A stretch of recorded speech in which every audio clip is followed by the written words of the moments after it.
say, okay, let's try on another day? Well, I think as they get closer to that 90-minute window, it's going to be a combination of getting closer to that 90-minute window or realizing that whatever anomaly they see cannot be fixed in the perceived time window that they have. So they may call it a lot later. And I think the great Bill Carey's was forecasting some terrible weather over Texas. So we'll have to wait and see if it doesn't happen tonight, and that may play into their factors when this eventually would launch, right, Jose? That's correct. And it's not only the weather in Texas, it's the weather over in the Indian Ocean where the boosts are supposed to be coming down. And so everything needs to be, or the upper stage needs to be coming down. Everything needs to be perfect so that they can have the landings that they want to have and recover everything. I'm being told by our mission control here at 30 Rock that at some point something is going to happen soon. They're either going to call this, or regardless if this rocket takes off today or if it doesn't take off, I mean, the IPO is going to come no matter what. Yeah, next month is when shares are expected to go public. And seeking a really high valuation here, nearly $2 trillion.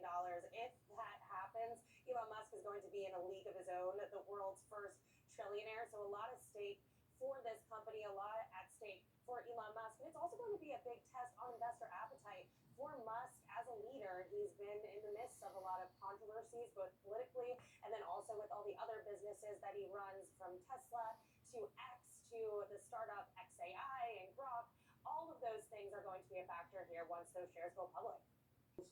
We need to solve before we embark upon sending humans to the surface of Mars. This is why we need to develop a long duration lunar outpost to develop and test these technologies and how we're going to mitigate the effects of zero G on the human body over a 9-month trip, and then wait 9 months there and return for another 9-month trip. I mean, there's a lot of technical hurdles that we need to solve, and I believe we're a good 10 years away, if not 15, before we can send humans and expect to bring them back home safe and sound.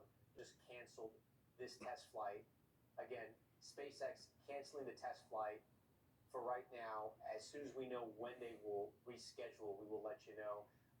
Ali, just any reaction to this, as obviously there was a lot of excitement over this launch and eventually that IPO? My first reaction was that if these shares were trading right now, we would see a huge nosedive in after-hours trading if that flight was canceled, if it was opening up.